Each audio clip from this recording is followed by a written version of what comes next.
Olá pessoal, boa noite. Aqui é o professor Frank trazendo uma revisãozinha aí de última hora para vocês. Então, nosso primeiro conteúdo é latitude e longitude, coordenadas geográficas. Então, você vai se lembrar na hora da prova de uma coisa.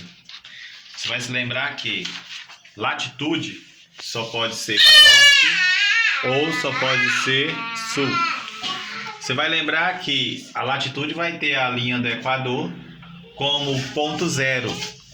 Então, acima da linha do Equador, você vai encontrar as latitudes nortes. Lembre-se, a latitude é a linha deitada, a linha da horizontal. Então, por exemplo, esse número aqui, ó, é o da latitude. Esse outro número aqui é o da latitude, né?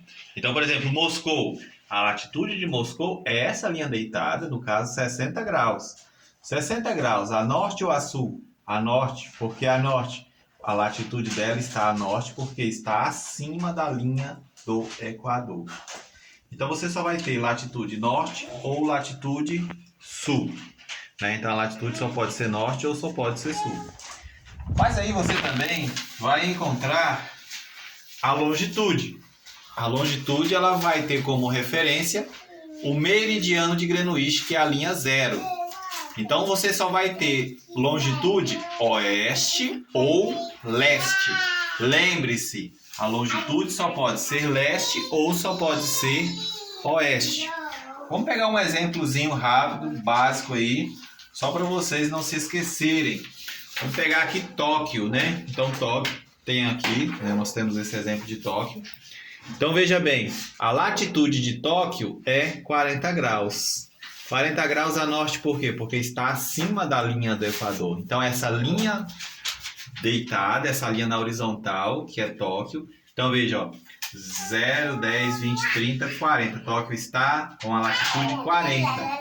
40 graus a norte. Por que a norte? Porque está acima da linha do Equador. Já a longitude de Tóquio, veja bem, é essa linha aqui, na vertical. 140. Então, a longitude de Tóquio é 140 graus. 140 graus a leste, por quê? Porque está a leste do meridiano de Greenwich. Vamos pegar um outro exemplozinho básico aqui para vocês. São Paulo. São Paulo está 20 graus de longitude a sul. Por que a sul? Porque está abaixo da linha do Equador. Lembre-se, latitude só pode ser norte ou sul. Se estiver acima da linha do Equador, é norte. Se estiver abaixo, é sul. A longitude de São Paulo, veja bem, é 60. Ó. Essa linha está na vertical.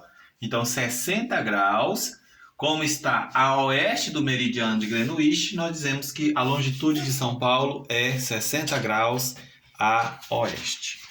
Então, nesse contexto, você pega aí esse conhecimento básico sobre latitude e sobre longitude.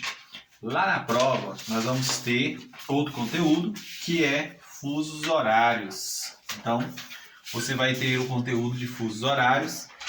Veja bem, nós temos, então, 24 fusos horários que estão relacionados ao movimento de rotação da Terra.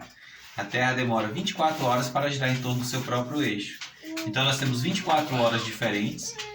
Se imaginarmos que a Terra é um círculo e realiza um círculo de 360 graus, ao dividirmos os 360 graus pelas 24 horas, que é o tempo gasto pela Terra, nós vamos ter um fuso. Um fuso equivale a 15 graus. Então, nesse contexto, você vai verificar que todas as horas que estão a leste de Greenwich, você vai aumentar. Cada diferença de linha dessa daqui, você vai aumentar 1 hora. Então, por exemplo, quando você tiver o símbolo de mais aqui, você vai aumentando, você vai contando, aumentando. Se você tiver o símbolo de menos, você vai contando para oeste, reduzindo as horas, né? Então, olha aqui uma questãozinha. São 8 horas em Brasília, né? Então, são 8 horas em Brasília no fuso 45. Ou seja, 45 está 3 horas atrasado em relação a Greenwich. Nós queremos descobrir qual que é o horário que vai ser em Jacarta, né? Então, para descobrirmos o horário que vai ser em Jacarta, nós teremos que contar quantos fusos a menos nós temos em relação a Londres e a mais nós temos em relação a Londres. Então, olha, 0 graus. Brasília está 1, 2, 3, menos 3. Então, nós temos 3 horas de diferença em relação a Londres. Já Jacarta, ó, 15. Então, ó, 1, 2, 3, 4, 5. Então, você tem 5 e 3. A diferença de horas entre Brasília e Jacarta são 8 horas, né? Se são 8 horas em Brasília, com mais 8 horas que é a diferença, serão 16 horas em Jacarta. Mas você pode vir também por outro jeito lá na prova. Você pode escrever o 8zinho aqui em Brasília, então vem 8, 9, 10, 11, 12, 13, 14, 15, 16. 16 horas em Jacarta, né? Lembre-se, cada risco corresponde a uma diferente hora, cada um corresponde a um diferente fuso horário.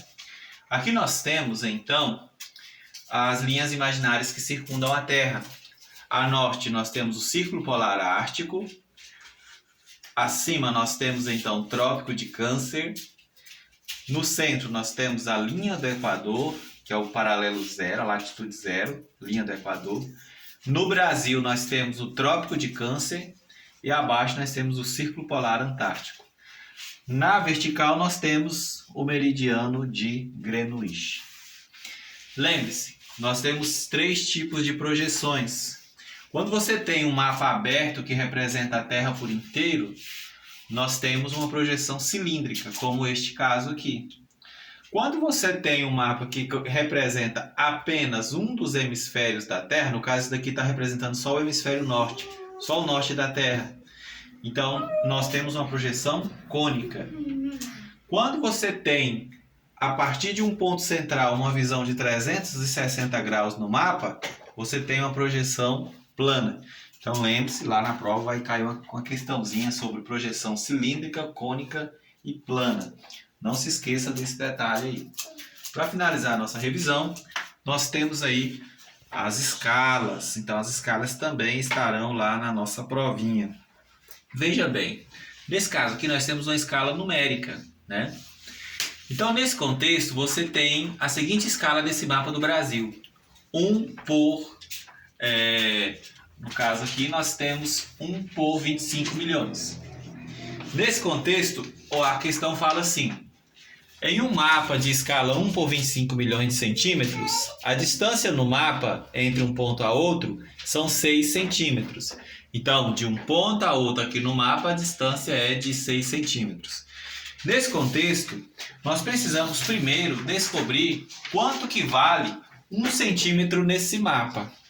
Então, você coloca a escala dentro da escala métrica matemática, né? Então, você começa colocando a partir de centímetro, decímetro, metro, decâmetro, hectômetro e quilômetro.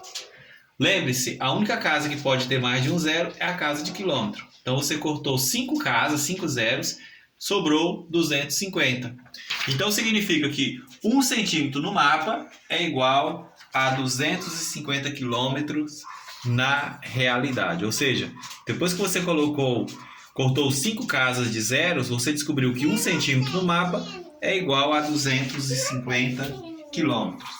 Lembre-se, na hora da prova você vai precisar dessa formulazinha aqui. Dzão, que é igual a distância real.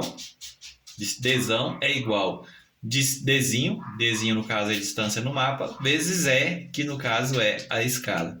Nós não sabemos qual é a distância real, mas nós sabemos que a distância no mapa é de 6 centímetros. Nós já fizemos a transformação da escala, deu 250. Então, nós vamos multiplicar 250 vezes 6. Então, olha, você multiplicou a distância no mapa vezes a escala. Só que você multiplicou a escala depois que você cortou 5 zeros da escala, né? Então, você pegou a escala lá, cortou 5 zeros, sobrou quem? Sobrou 250. Então, você multiplicou 6 centímetros, que é a distância entre os pontos, vezes a escala, que deu a distância real entre os dois pontos é de 600 quilômetros. Bom, pessoal, então essa é a revisão que nós temos para a prova de vocês. Sucesso na prova de amanhã. Só para finalizar, lembre-se, a escala grande, ela vai ter menos números, né? Só que ela vai representar áreas pequenas, ela vai trazer mais detalhes, como por exemplo uma planta de uma casa, uma planta de um parque, ela vai trazer todo um detalhamento. Já uma escala grande, né? Então a escala grande ela vai trazer menos números e a área de representação dela vai ser pequena, né? Já a escala pequena, você vai ter mais números e a escala pequena você vai ter uma área maior sendo representada, né? Você não, como a área é maior, você não vai conseguir representar todos os detalhes desta área. Uma boa noite a todos, muito obrigado e